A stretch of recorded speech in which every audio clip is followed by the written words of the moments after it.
Class 10 math chapter number 2 polynomials. तो हम chapter 10 chapter second start करने के लिए जा रहे हैं। इसका नाम है पॉलिनोमियल। और ये जो चैप्टर जितने भी लेक्चर होंगे वो सब आपके लेटेस्ट सिलेबस के अकॉर्डिंग डिज़ाइन करे गए हैं।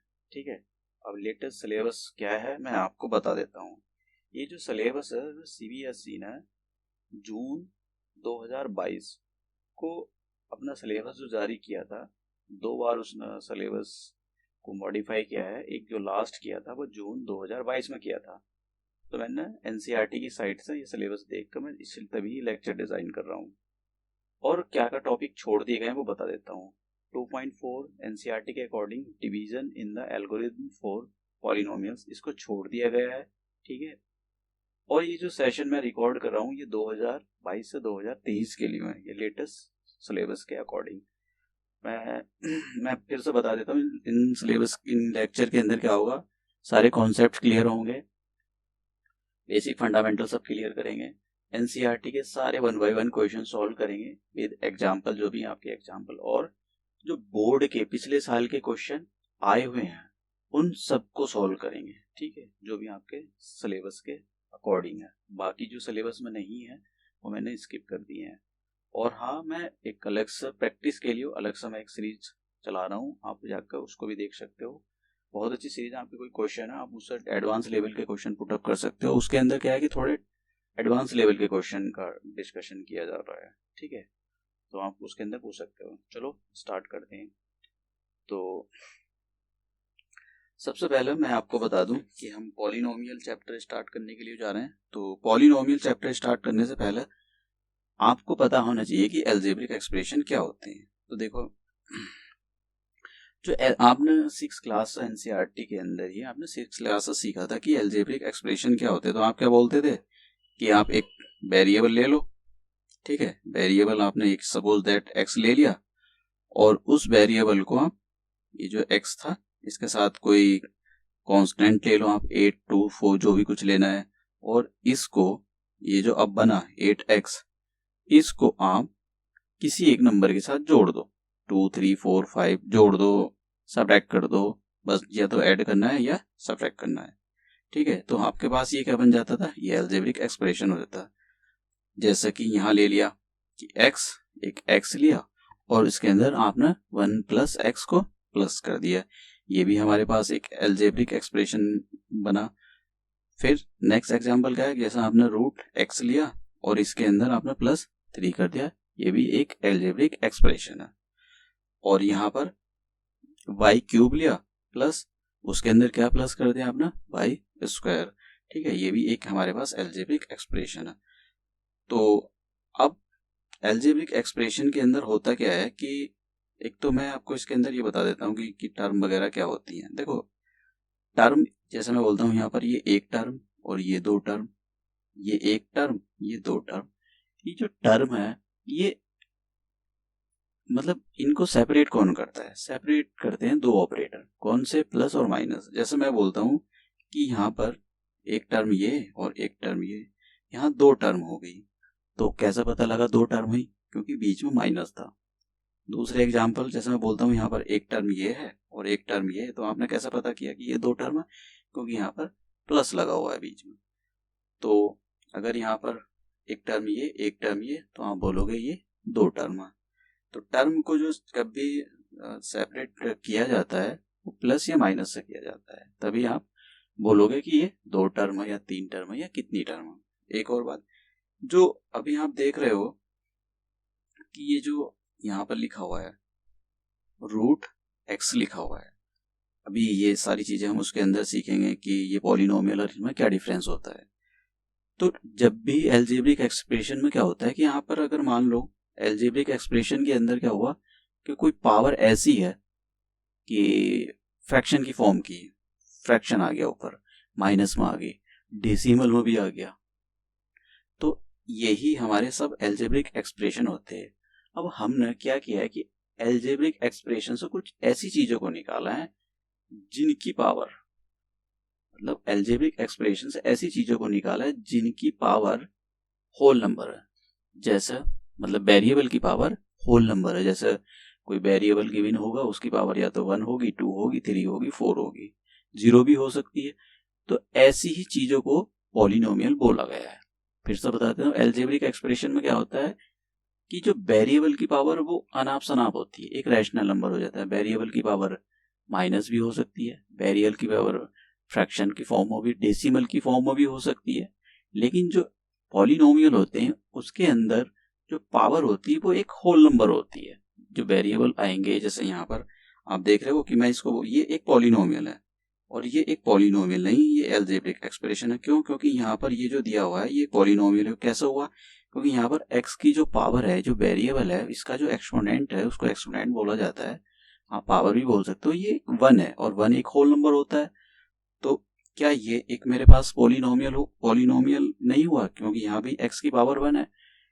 बिल्कुल भी नहीं पॉलिनोमियल हो, ये एल्जेब्रिक एक्सप्रेशन है। देखो यहाँ पर x की पावर तो 1 है, चलो ठीक है, लेकिन यहाँ पर प्रॉब्लम क्या है, जो x की पावर है वो 1/x लिखा हुआ, तो x की पावर यहाँ पर 1 है। लेकिन जब 1 ये x ऊपर जाएगा, अगर जब ये x ऊपर जाएगा तो आप लिखोगे ये ऐसे लिखा हुआ है, लेकिन जब आप इसको लिखोगे तो x की पावर -1 हो जाएगा।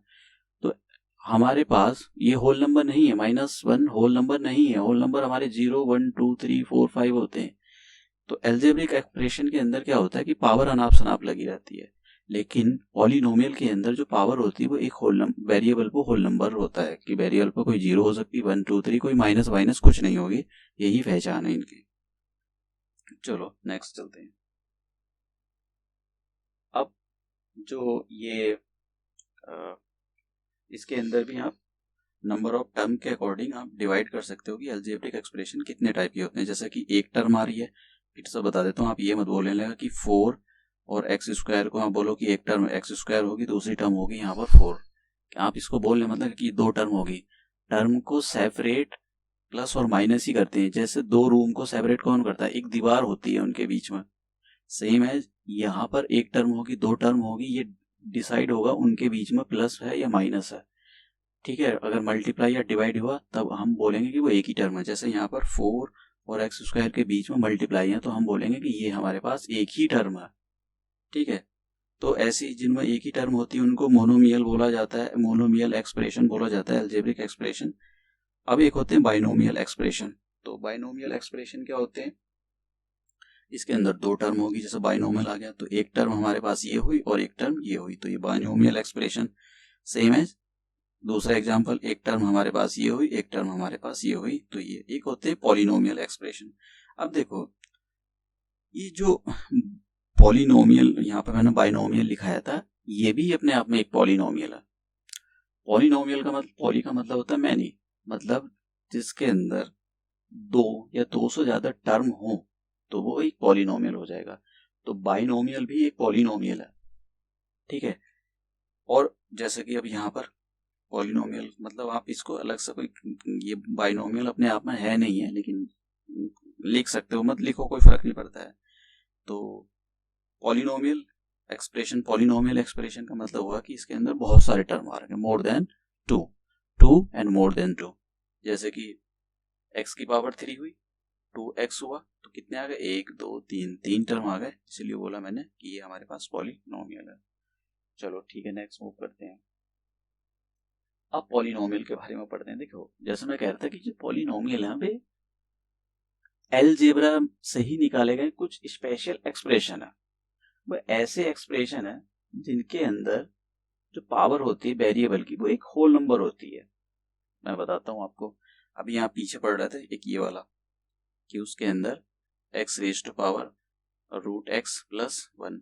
तो क्या ये अपने आप में अलजेब्रिक एक्सप्रेशन? हाँ जी बिल्कुल है, क्योंकि जो x की पावर है वो एक रूट को आप इस टाइप से लिखते हो तो ये 1। तो दिस इज द सॉरी, ये क्या हुआ हमारे पास? अलजेब्रिक एक्सप्रेशन है। अब मैं यहाँ पर एक और लिखता हूँ कि 2x² + 5। अब ये क्या हुआ? ये हमारे पास एक पॉलिनोमियल है। क्यों? क्योंकि यहाँ पर जो ये x आ रहा है, ये वेरिएबल, इसकी पावर एक होल नंबर है। ठीक है, होल नंबर है हमारे पास। तो अलजेब्रिक एक्सप्रेशन में जो पावर होती है वेरिएबल की वो कैसी हो सकती है? फ्रैक्शन की फॉर्म में हो सकती है, डेसिमल की फॉर्म में भी हो सकती है, माइनस में भी हो सकती है। और यहाँ पर क्या होगा, जो भी है आपके पास वेरिएबल होगा उसकी पावर एक होल नंबर होगी। ठीक है, कोई ये फ्रैक्शन की फॉर्म या डेसिमल की फॉर्म में नहीं हुई, निगेटिव नहीं होगी। चलो, जैसे कि अब हाँ एक और बात, जो होल नंबर होते हैं इनको मतलब पॉलिनोमियल, इनको क्यू एक्स और P X, Q X, R X, इन सारी चीजों से डिनोट किया जाता है जनरली। जैसे कि यहाँ पर ये एक मेरे पास पॉलिनोमियल लिखा हुआ है 2x² प्लस 5x माइनस 3, तो इसको मैंने p से बोल दिया। अभी ये जो x लिखा हुआ है, ये जो x लिखा हुआ है, इसका मतलब ये आता है कि ये जो पॉलिनोमियल है ये x का है, इसके अंदर ये सब x आ रहे हैं, तो मतलब ये x का पॉलिनोमियल हो गया। उसके बाद में यहाँ पर qx लिखा हुआ है। अब देखो, क्योंकि यहाँ पर x आ रहा है तो हम बोलोगे कि ये जो पॉलिनोमियल है ये इन टर्म ऑफ x है। जैसे अब यहाँ पर आ गया आर वाई ले लिया मैंने। जैसे देखो पी एक्स, क्यू एक्स, आप बहुत सारी इन सारी चीजों से रिप्रेजेंट कर सकते हो, क्यू डैश एक्स से भी कर सकते हो। तो देखो यहाँ पर बाई आ रहा है, बाई आ रहा है, तो मतलब आप बोलोगे कि ये जो पॉलिनोमियल है ये बाई में आ रहा है, in term of by. S U, तो आप देखो बोलोगे 2 minus you square plus 6 you Q, तो ये पॉलिनोमियल किसके अंदर आ रहा है? ये पॉलिनोमियल आ रहा है यू के अंदर, सारी की सारी चीजें यू के अंदर आ रही है। ठीक है, नेक्स्ट मूव करते हैं।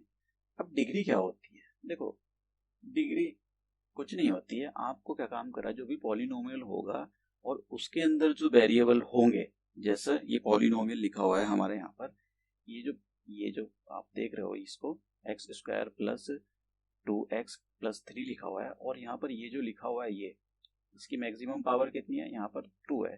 तो आप बोलोगे कि ये जो हमारे पास पॉलिनोमियल है, ये इसकी जो डिग्री है वो 2 है। तो हम मैक्सिमम पावर देखोगे कि मैक्सिमम पावर कितनी है उसकी।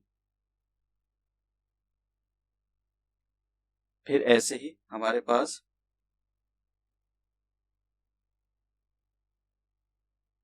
नेक्स्ट हमारे पास क्या है कि हाँ, अब इसके अंदर ये डिग्री वाली बात आ गई। ऐसे ही हो सकता है, मतलब जैसे कि मान लो ये ले लिया, बाइनोमियल ले लिया, और या ये ट्राइनोमियल ले लिया मैंने, यहाँ पर 3 पावर कर देता हूँ, मैंने 2 ही लिखी है।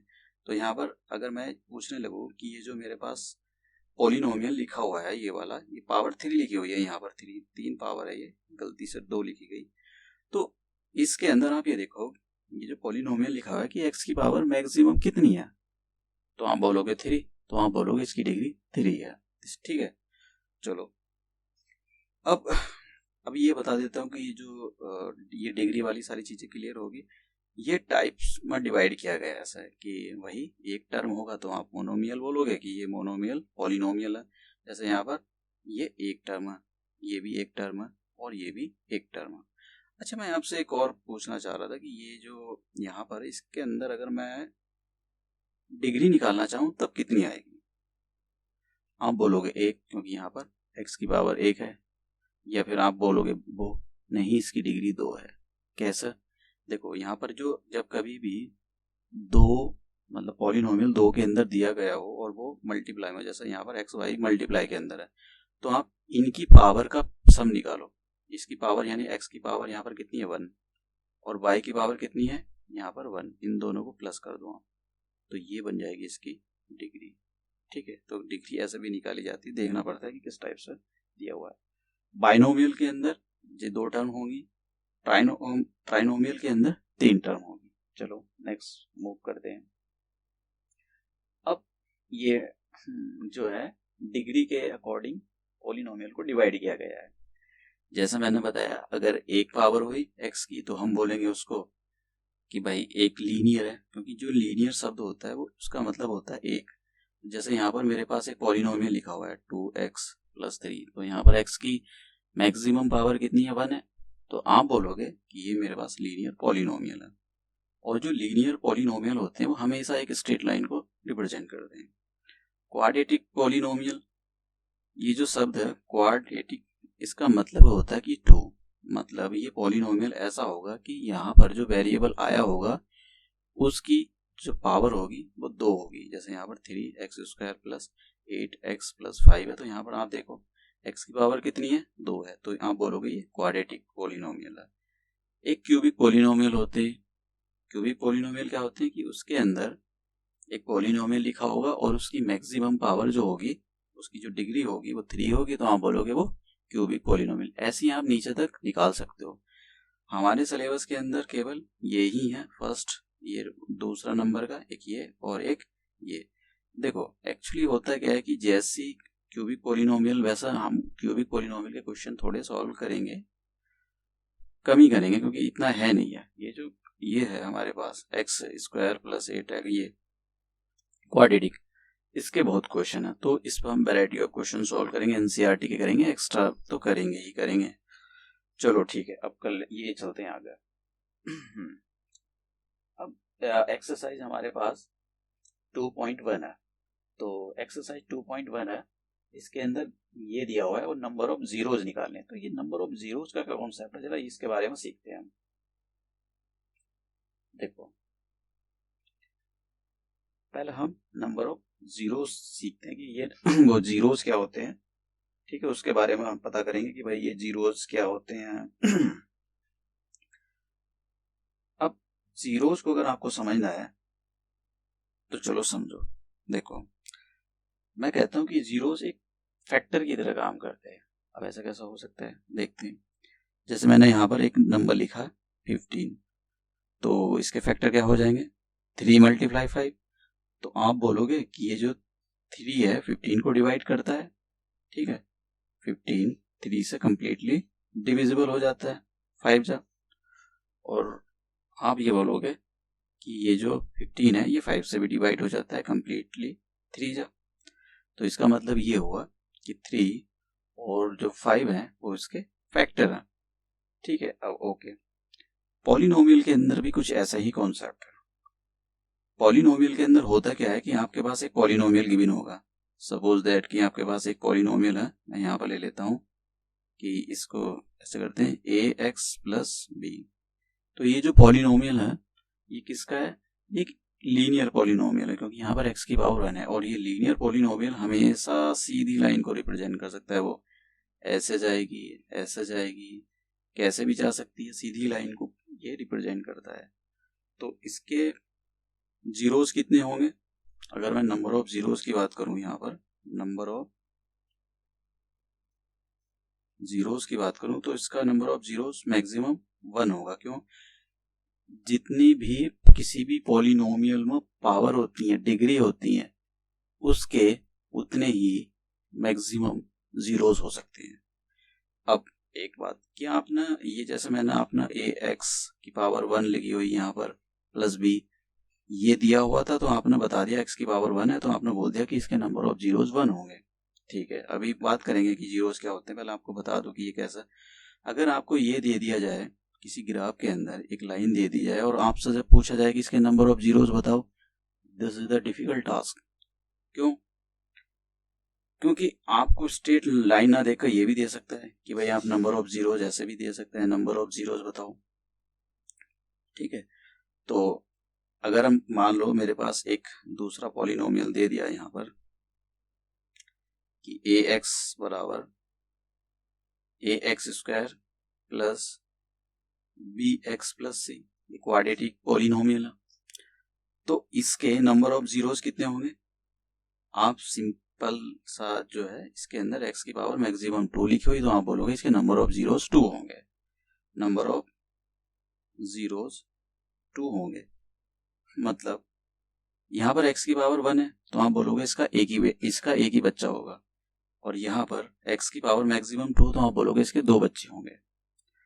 ऐसे ही आपके पास अगर ये दे दिया जाए कि a x की power 3 plus bx² plus cx+d, ये क्यूबिक पॉलिनोमियल है, तो आपसे बोला जाए कि इसके कितने बच्चे होंगे, बच्चों का मतलब नंबर ऑफ जीरोस कितने होंगे, तो आप बोलोगे x की पावर कितनी है, 3 है, तो इसके 3 ही बच्चे होंगे, ठीक है। चलो नेक्स्ट मूव करते हैं। अब अगर हाँ मैं ये बता रहा था कि अगर आपको जैसे ये एक स्ट्रेट लाइन का इक्वेशन होता है, तो ये जो इक्वेशन लिखी हुई है अगर इसको ग्राफ में रिप्रेजेंट करें तो इनका कुछ ऐसा आता है ये। अब ये मुश्किल होता है कि इसके कितने नंबर ऑफ जीरोज होंगे। अगर पहले तो ग्राफ में हम देखेंगे, इसके अंदर ग्राफ में इजी होता है निकालना। तो अगर आप मान लो ये आपके पास कोई ग्राफ दे दिया जाए और आपको नंबर ऑफ जीरोज निकालने हैं, तो आपको हो सकता है कि ऐसा दे दिया जाए ग्राफ, ये भी ये एक स्ट्रेट लाइन है, तो आप क्या काम करोगे, अगर उसके नंबर ऑफ जीरोज निकालने हो आपको कि भैया आप इसके बताओ मैक्सिमम नंबर ऑफ जीरोज कितने होंगे, मैक्सिमम नंबर ऑफ जीरोज, तो आप बोलोगे नंबर ऑफ जीरोज कि आप इस स्ट्रेट लाइन को देखो कि ये एक्स एक्स पर, क्योंकि ये जो होती है ये एक्स एक्स होती है और ये जो ये बाई एक्सेस होती है, तो ये वाली जो लाइन है ये एक्स एक्स पर, एक्स एक्स ये है कितनी जगह कट कर रही है, भाई एक ही जगह कट कर रही है, तो आप बोलोगे एक होगा। दूसरा क्या हो सकता है कि आपके पास एक इस टाइप से ग्राफ गिवन होगा और आपसे पूछ सकता है इसके नंबर ऑफ पॉलिनोमियल बताओ, तो हो सकता है कि ये ऐसा जाए, ठीक है। वहां पर इक्वेशन वगैरह नहीं देगी, आप इक्वेशन अगर गिवन हो तो आप उसकी डिग्री देख लो कि भैया कितनी पावर है उसकी, तो फिर आप बता सकते हो। लेकिन यहाँ पर क्या है, आपको ग्राफ दिया जाएगा और ये बोर्ड के अंदर आया क्वेश्चन बड़ा सिंपल एक नंबर का, तो आप क्या काम करोगे, ये एक्सेस होता है और ये बाई एक्सेस होता है, तो मैक्सिमम इसके कितने जीरोज हो सकते हैं, या इसके नंबर ऑफ जीरोज कितने होंगे, इसके बच्चे कितने होंगे मैक्सिमम। तो आप पता करने का तरीका, आप क्या काम करो, ये जो ग्राफ है ये वाला, ये जो कर्व बना हुआ है, ठीक है, ये किसी मतलब जो कुछ एल्जेब्रिक एक्सप्रेशन हो, पॉलिनोमियल होगा मैथमेटिक्स की फॉर्म में, इक्वेशन होगी उसका तो होगा ये, लेकिन अगर आपको ग्राफ की ग्राफ की फॉर्म में देखो तो ये ऐसा बन रहा है, तो आप ये देखो कि ये एक्स एक्स को कहाँ पर कट कर रहा है, तो एक्स एक्स को यहाँ पर कट कर रहा है और इधर ये कर रहा है, तो आप बोलोगे इसके जो नंबर ऑफ जीरोज हैं वो 2 होंगे, नंबर ऑफ जीरोज 2 होंगे, मतलब इसके 2 बच्चे होंगे। ऐसे ही आपके पास ये हो सकता है कि एक ग्राफ दे दिया जाए ये और एक ये दे दिया जाए और आपसे ऐसा बोल दिया जाए कि ऐसा ही है, ऐसा। अब आप बताइए, देखो, तो आप क्या काम करोगे, आपको ये हमारे पास एक्स एक्स हो जाएगी और this is the y x, तो आपको क्या काम करना है, देखो ये सिंपल सा तरीका है, इसके अंदर पॉलिनोमियल ये फंक्शन की तरह, मतलब ये जो होते हैं ये फंक्शन होते हैं, अब फंक्शन को समझना थोड़ा डिफिकल्ट टास्क होता है, ये अभी आपके यहाँ पर है नहीं है, तो आप सिंपल सी लैंग्वेज में समझो अपना काम निकालने के लिए। तो आप क्या काम करोगे, नंबर ऑफ जीरोज आपको निकालने हैं, अगर आपको एग्जाम के अंदर एक ऐसा ग्राफ मिलेगा और आपसे पूछा जाएगा एक नंबर का क्वेश्चन कि find the number of zero, simple सा दैट इज द आंसर, बस ये करना है आपको, ऐसा नहीं कि वहां पर रिसर्च करनी है। तो आप क्या काम करो, ये जो ग्राफ है ये इसको ये देख लो, ये जो एक्स एक्स है ये कितनी जगह कट कर रहा है, तो आप बोलोगे 1 2 3 और 4 5 6, बस सिंपल सा आप बोलोगे कि नंबर ऑफ जो जीरोज होंगे वो जितनी बार कट करेगा, 6 बार कट करा तो आप बोलोगे 6, 1 2 3 4 5 6, दिस इज द आंसर। अब मैं जरा थोड़ा सा आपको एक्सरसाइज पे ले चलता हूँ। हाँ, एक और बात, अगर ये जो मैं यहाँ पर बता रहा हूँ ये मैक्सिमम नंबर ऑफ जीरोज होंगे इसके, ठीक है, मैक्सिमम, मिनिमम इसका एक भी नहीं हो सकता है, मतलब ये जो यहाँ पर ये मैक्सिमम 6 बार कट कर सकता है, इसके मैक्सिमम 6 बच्चे हो सकते हैं। ये जो ग्राफ है आपसे पूछा जाए कि इसके कितने नंबर ऑफ मैक्सिमम जीरोज होंगे, तो आप बोलोगे 6, या बोला जाए कि मैक्सिमम इसके कितने बच्चे हो सकते हैं, आप बोलोगे 6, दिस इज द आंसर।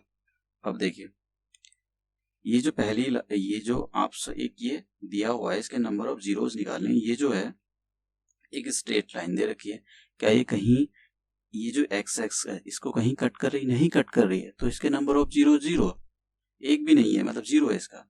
अब देखिए ये जो हमारे पास है, ये जो आप देख रहे हो ये ऐसा कर्व सा बना हुआ है, तो ये एक्स एक्स को कितनी जगह कट कर रहा है, आप बोलोगे भैया एक ही जगह कट कर रहा है दिस पॉइंट पर, ठीक है, तो आपको नंबर ऑफ जीरोस एक जगह कट कर रहा है, एक हो गया।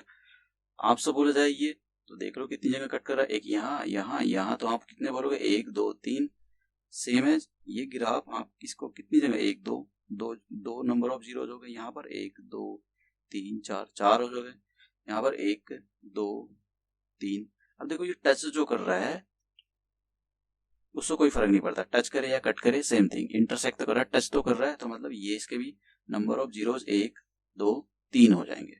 तो ये तो नंबर ऑफ जीरोज हो गए कि उनको नंबर ऑफ जीरोज निकाला कैसे जाता है, ठीक है, तो आप नंबर ऑफ जीरोज निकालते हैं। अब मैं आपको जो मेन चीज सिखाऊंगा वो सिखाऊंगा एक्चुअली ये जीरोज होते क्या हैं, सिंपल सी लैंग्वेज में। देखो जैसे मैं आपको ये इस एग्जांपल से बता रहा था कि मेरे पास एक 15 लिखा हुआ है और इसके जो फैक्टर होंगे वो 3 और 5 होंगे। इसका मतलब ये होता है कि ये जो 3 है, आप इसको 15 को डिवाइड करो तो कंप्लीट डिवाइड करेगा, सेम एज 5 से डिवाइड करोगे तो कंप्लीटली डिवाइड हो गया। जीरोज भी फैक्टर ही होते हैं कि आपको जो है कोई पॉलिनोमियल दिया जाएगा, लेकिन ये जो आप जीरोज वगैरह पढ़ते हो उसमें प्रॉब्लम क्या होती है? उसमें प्रॉब्लम ये होती है कि ये एक अलजेब्रा की फॉर्म में लिखा रहता है, तो ऐसा नहीं लिखा रहता कोई नंबर सिंबल सा, तो बड़ा मुश्किल सा होता है, अजीब सा लगता है, माइंड काम ही नहीं करता कि ये कैसा हो सकता है। ठीक है, कि ये जीरोस या फैक्टर एक ही चीज कैसे हो सकती है। तो हम नॉर्मल नंबर जब लिखा रहता है उसको ऐसे निकालते हैं, जब हमारे पास ऐसा नंबर होता है तो उसको जीरोस बोल देते हैं हम। बहुत सारे नाम होते हैं, फैक्टर भी बोला जाता है, इनको घुमा फिरा कर बात एक ही होती है, zeros, number of zeros, factor, ये सारी चीजें होती है। तो हमको जैसे हमारे पास ये एक पॉलिनोमियल है, क्वाड्रेटिक पॉलिनोमियल, अरे ये जो क्वाड्रेटिक पॉलिनोमियल है इसका कुछ ग्राफ होगा, पता नहीं कैसा हो, ऐसा हो या क्या, जो भी कुछ है, कैसा भी हमको नहीं पता है, लेकिन हाँ इसको ऐसा कुछ होगा। तो आपको इसके जो जीरोज होते हैं वो कैसे पता करेंगे कि जीरोज है? तो जीरोज का नहीं पता होता है कि मान लो ये जो ग्राफ है ये कहीं से पास हो रहा होगा, सपोज करो ये पॉइंट ए, ये पॉइंट बी हो गया ऊपर इसके, और ये पॉइंट सी हो गया, ये पॉइंट डी हो गया, और थोड़े से पॉइंट मैंने अलग ले लिए यहाँ पर, ये ई, ये एफ, और ये चलो एच ले लिया मैंने यहाँ पर, इसको आप कुछ भी दे सकते हो, और ये यहाँ भी हो सकता है, जे ले लो, चलो ठीक है जे ले लिया मैंने। तो आप बोलोगे कि ये जो ग्राफ है, ये मैं हाइपोथेटिकल सिचुएशन ले रहा हूँ, ये इसका है पी एक्स का, हालांकि ऐसा नहीं होता है लेकिन मैं समझाने के बेसिस पर आपको ले रहा हूँ ये। तो आप जब इस ग्राफ पर इसको ऐसे रिप्रेजेंट करोगे तो आप देख रहे हो ए बी यहाँ इस पर आ रहा है, बी भी आ रहा है, सी भी आ रहा है, डी भी आ रहा है, लेकिन ये ई एफ एच और जे नहीं आ रहा है। तो ये जो गाड़ी गई इसकी ग्राफ की, और इस पे जो ये ए बी सी आ रहे हैं, इसका मतलब ये है कि यही तो इसके फैक्टर हैं, यही इसके जीरोज हैं। ठीक है, तो फैक्टर और जीरोज कुछ नहीं होता है कि आपके पास जो नंबर, जो भी आपको ड्रॉ किया जाएगा, जो भी ग्राफ होगा उसके ऊपर जो जो बैठा हुआ होगा एग्जैक्टली वही उसके जीरोज होंगे। जो उससे दूर होगा, जैसा ई एफ दूर है तो वो उसके ग्राफ, वो जो उसके सॉरी जीरोज नहीं होंगे। तो जीरोज होंगे या नहीं होंगे पता करने का, आपको जैसे कि मान लो ये अलजेब्रिक एक्सप्रेशन दे दिया और आपसे बोला जाए कि x बराबर 5, ऐसी मैं हाइपोथेटिकल सिचुएशन ले रहा हूं, ये आ नहीं सकता है, तो x बराबर -5 दे दिया आपको। तो अब बताओ x बराबर -5, ये जो लिखा हुआ है इसका जीरोज है नहीं है? सिंपल सी बात है, आप क्या काम करोगे, ये जो लिखा हुआ है x की जगह आप -5 लिख दो इसके अंदर। ठीक है, नहीं जीरो नहीं आएगा, मैं फिर बता रहा हूँ कि ये एक हाइपोथेटिकल सिचुएशन ली मैंने। अगर इसको इसके अंदर रखने से, x बराबर 5 रखने से जीरो आ गया, तो आप ये बोलोगे कि भैया ये जो रखने से अगर जीरो आ गया तो आप बोलोगे ये जो आपने x बराबर 5 रखा है ना वो इसका फैक्टर है। यही तो होता था एग्जैक्टली यहीं पे, यही तो होता था कि ये इसको कंप्लीटली डिवाइड कर देता था। तो जीरो जब आ जाता है x बराबर 5 या कुछ भी रखने से किसी भी पॉलिनोमियल में, जब जीरो आता है तो उसका मतलब यही होता है कि वो नंबर, वो जो x बराबर आप रख रहे हैं ना वो उसको कंप्लीटली डिविजिबल कर रहा है। अब ये जो अंडरस्टैंडिंग की बात होती है कि आपकी डेप्थ का अंडरस्टैंडिंग कितना है, तो उसका मतलब यही होता है। तो मैं बोलता हूँ ये और ये एक ही बात लिखी हुई है। अब कोई ऐसा, हम कोई वो ले लेते हैं, कोई एग्जाम्पल ले लेते हैं जिससे हमको ये बात समझ में आ जाए। जैसे कि अब हाँ मैं एक एग्जाम्पल ले लेता हूँ, एक मिनट। अब जरा मैं आपको एक पॉलिनोमियल ले लेता हूँ कि 2x² -8x+6। तो आप इसके जब फैक्टर करोगे, तो पहले तो आप 2 बाहर ले लो,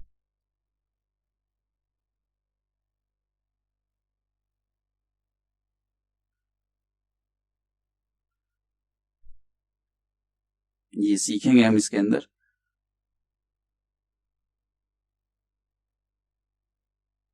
कि कैसे इसको मिडल टर्म से वो किया जाता है, मिडल टर्म स्प्लिटिंग मेथड से हम सीखेंगे। फैक्टराइजेशन बहुत काम की चीज है।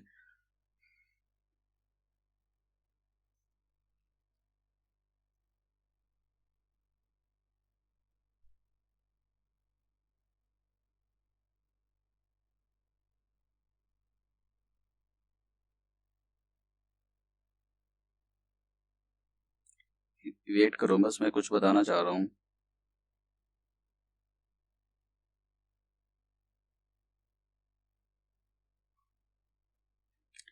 तो इसके जो फैक्टर आएंगे वो ये आएंगे, ठीक है। ये मैंने लिखा कि px। अब देखिए मैथमेटिक्स की लैंग्वेज में मतलब क्या बोलते रहते हैं इनको। जैसा अगर मैं ये बोलता हूँ कि दो चीजें, अब मैंने ये बोला कि ये जो पॉलिनोमियल लिखा हुआ है ये, इसका फैक्टर x-3 है। इसका मतलब क्या हुआ? इसका मतलब ये हुआ कि जब आप x-3 से इसको डिवाइड करोगे तो ये रिमाइंडर 0 देगा, ठीक है। अब दूसरी चीज, अगर आप x-1 से x-1 जो लिखा हुआ है ये जो फैक्टर आया x-1, इसको ये जो पॉलिनोमियल लिखा हुआ है इसको डिवाइड करोगे तब भी रिमाइंडर 0 देगा। दूसरी फॉर्म में आप ऐसे बोलोगे कि ये जो x-3 है ना, जीरो, अब जीरो वाले कॉन्सेप्ट आ रहा है कि जीरो वाला का, ये फैक्टर वाला कॉन्सेप्ट है जीरो वाला। तो जो जीरो होते हैं वो फैक्टर से ही निकलते हैं। तो आप क्या काम करो, इसको जीरो के इक्वल रख लो और x की वैल्यू निकाल दो। दूसरा तरीका, तो आप ये बोलोगे कि x बराबर, अगर x बराबर 3 इसका ये जो पॉलिनोमियल इसका 0 है, तो आप एक काम करो, ये जो x की वैल्यू है x बराबर 3 यहां रख दो। रखने से आंसर 0 आ गया तो ये इसका पॉलिनोमियल है, 0 नहीं आया तो इसका पॉलिनोमियल नहीं है। ऐसे ही x बराबर -1 is the factor of this. इसका मतलब ये है कि x-1 से जब आप इस पॉलिनोमियल को डिवाइड करोगे तो इसका रिमाइंडर 0 आएगा, ये कंप्लीटली डिविजिबल हो जाएगा, ठीक है। अब आप दूसरी इसी बात को दूसरे तरीके से ये बोल सकते हो जीरोस के टर्म में। तो आप सबसे पहले x-1 को 0 के इक्वल कर लो, यहाँ से x की वैल्यू निकाल दो, x बराबर आ गया 1। तो आप जीरोस के बारे में ये बोलोगे कि x बराबर 1 जो आया ये आप इस पॉलिनोमियल के अंदर रख दो। रखने से अगर 0 आ गया तो इसका फैक्टर बिल्कुल आएगा।